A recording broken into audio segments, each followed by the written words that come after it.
चलिए तो देख लेते। अरे कुछ थोड़ा मोड़ा बढ़ा चढ़ा के भी बोलता है, नहीं समझे? कुछ बात तो रहता ही सही है, लेकिन कुछ बढ़ा चढ़ा के भी बोलता है।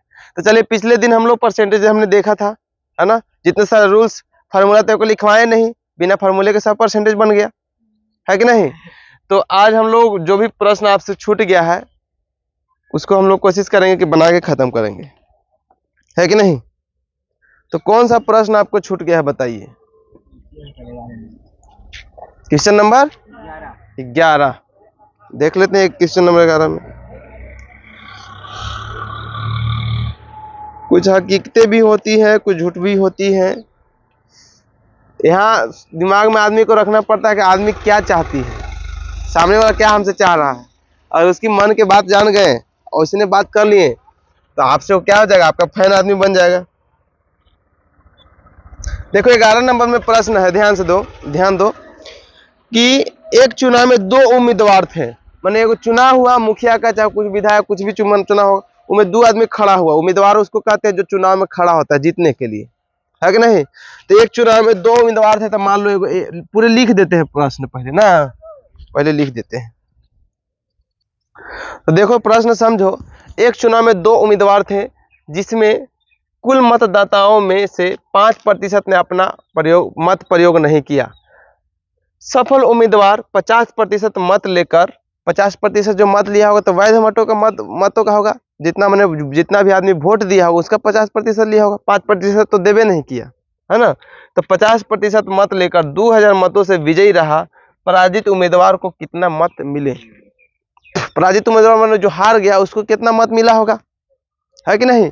तो देखिए इसको सोल्व करते हैं। समझने वाली बात है केवल। एगो ए उम्मीदवार है, एगो बी उम्मीदवार है। कुल जो वोट होते हैं कितना, 100% वोट होते हैं। गांव में वोट दिया जाता है तब सबको दे देगा तो 100% हो जाता, होता कि नहीं होता? तो मान लीजिए 100% क्या था, मत था।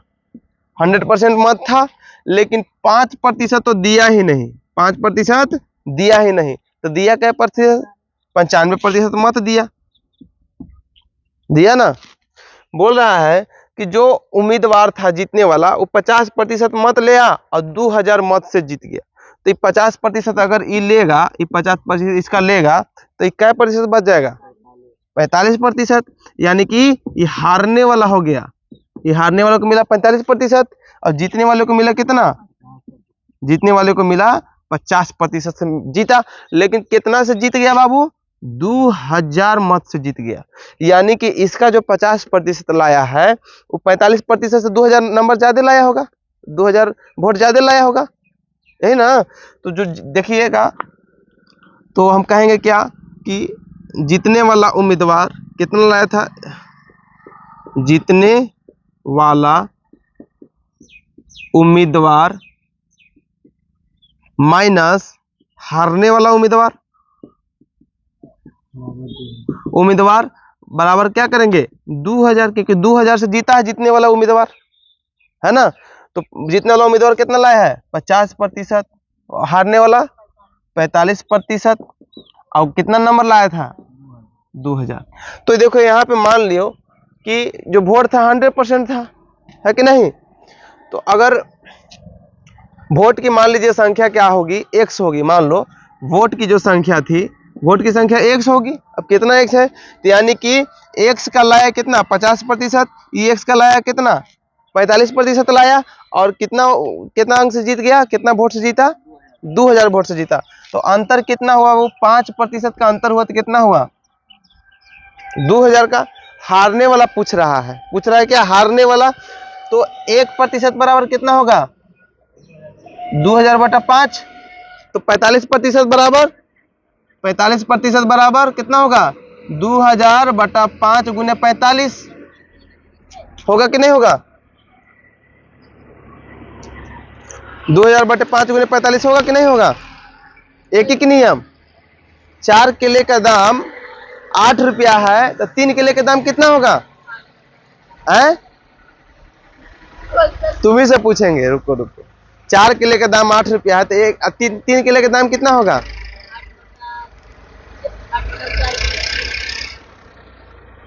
क्या रुपया हुआ था? 6 रुपया हुआ। तो उसी तरह हुआ कि 5% बराबर हुआ है 2000, तो 1% बराबर 2000 बटा 5, तो 45%। हारने वाला पूछ रहा है ना, तो 45% बराबर कितना, 45 से गुना कर देंगे, तो 5×9 45 बराबर कितना हुआ, 9 दूना 18 पर 3 0, यानी हारने वाला उम्मीदवार को इतना वोट मिला था। चलो एक बार फिर से समझा देते हैं, देखो इधर समझो। माना कि कोई वोट था, एक्स को नंबर हो, परसेंट तो 100% होता है, लेकिन कै गो वोट था ये पूछ रहा है ना। तो माना कि पूरा वोट जो मिला के था, जितना भी गांव में वोट पड़ा वो एक्स होगा। अब कितना नंबर हो, 1000, 10,000, 20,000, 5,000, कुछ भी हो सकता है। तो एक्स मान लिए, वोट की संख्या बराबर एक्स मान लिए। तो अब देखा गया कि वोट जो होता है पड़ेगा तो 100% पड़ेगा, लेकिन उसमें से 5% आदमी गए नहीं किया वोट देने। तो क्या परसेंट गया देने वोट, 45% दिया।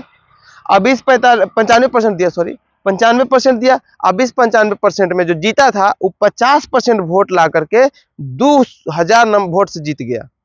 तो हारने वाला कितना मिल रहा होगा, तो ये खुद अकेले 50% ला लिया, तो हारने वाला 45% लाया होगा।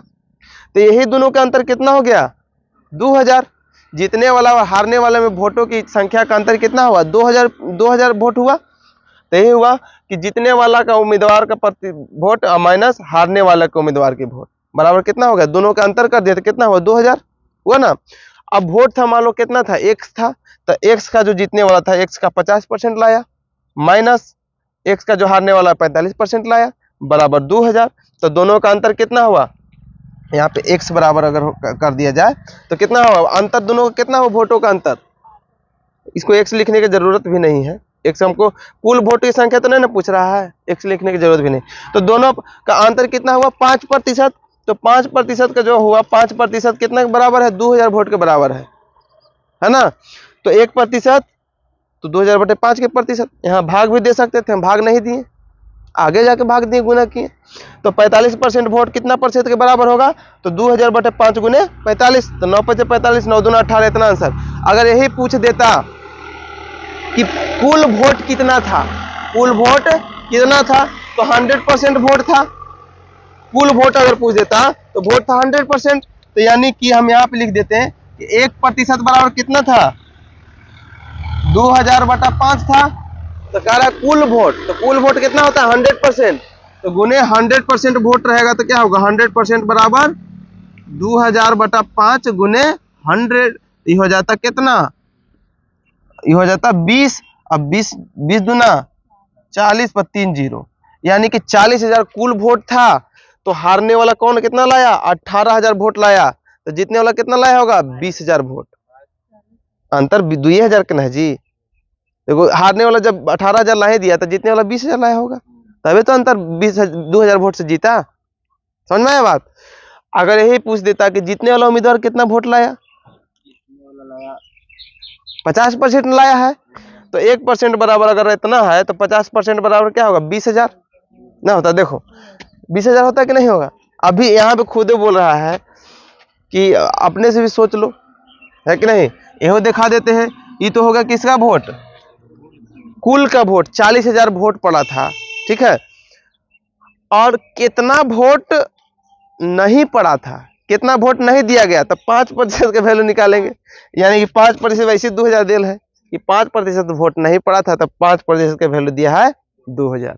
अगर कहेगा कि कितना सही सही वोट पड़ा, तो 95% वोट पड़ा था, तो यहाँ पर गुने 95 कर देंगे तो 95 वाला आंसर आ जाएगा। मतलब समझ रहे हैं बात को ना, बहुत आसान था। एक में बहुत सारा प्रश्न हो सकता है, कितना कुल वोट था, जीतने वाला उम्मीदवार कितना लाया, हारने वाला उम्मीदवार कितना लाया।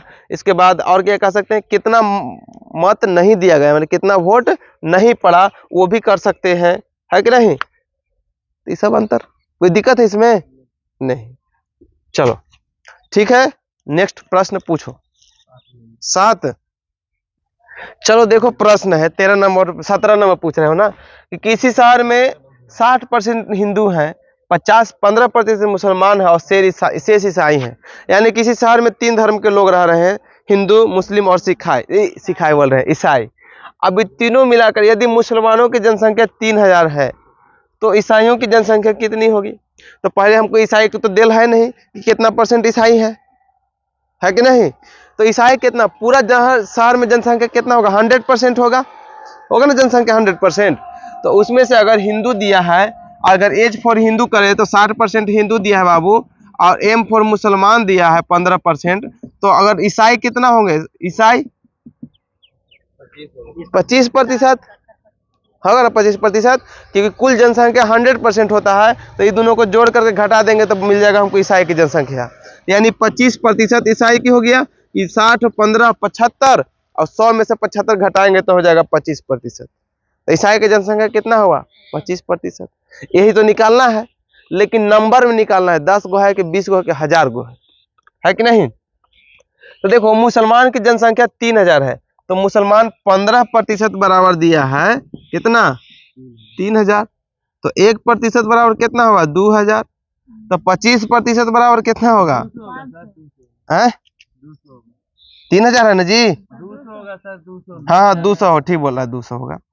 तो 25% बराबर क्या होगा 200 गुने 25, तो 25 दूना 50 और डबल 0, यानी कि 25% ईसाई है। तो ईसाइयों की जनसंख्या कितना हुआ ईसाई बराबर 5000। आंसर, यही तो आसान था।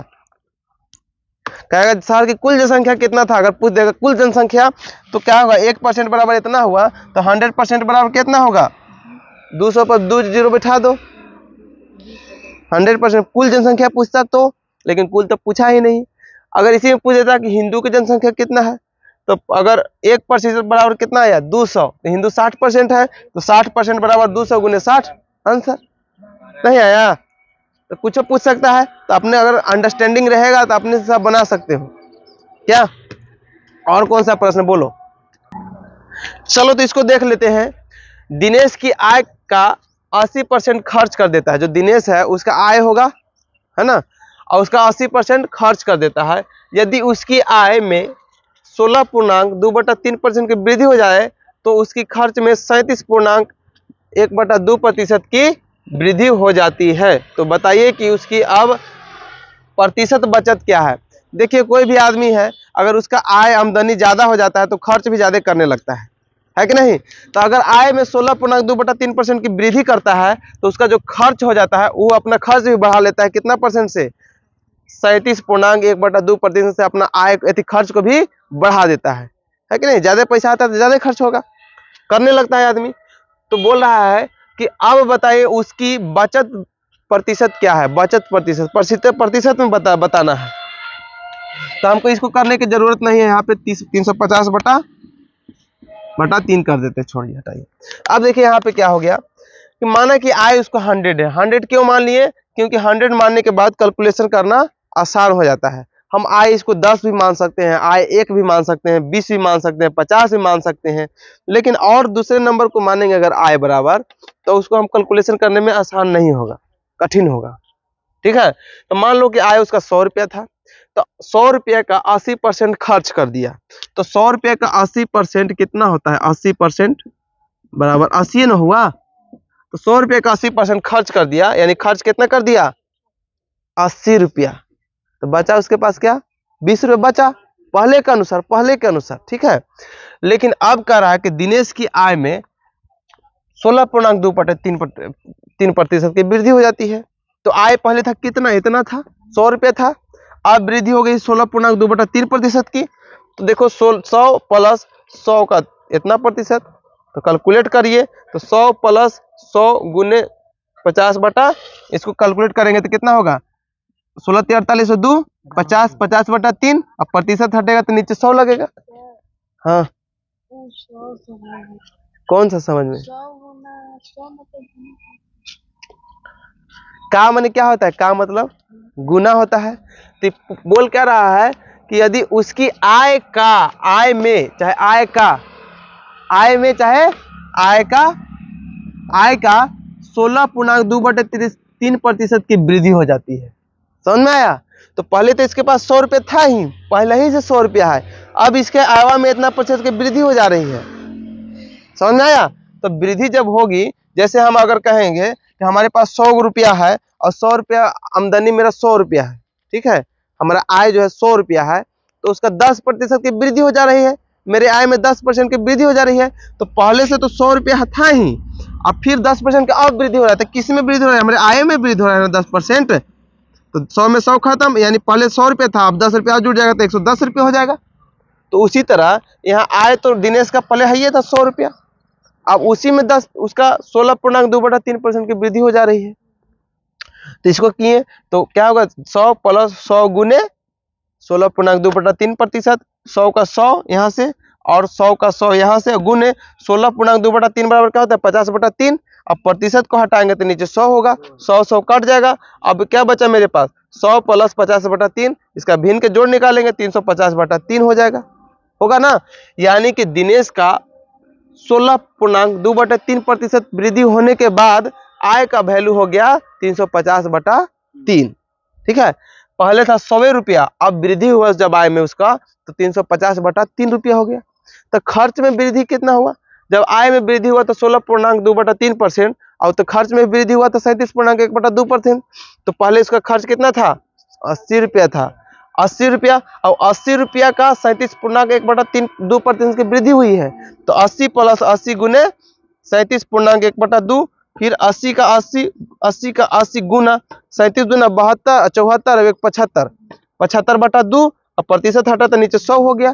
काट कूट करिएगा इसको, काट कूट करने के बाद क्या आ जाएगा 80, अब इसको काट कूट करिएगा तो आएगा 30, 80 और 30 110 हुआ ना।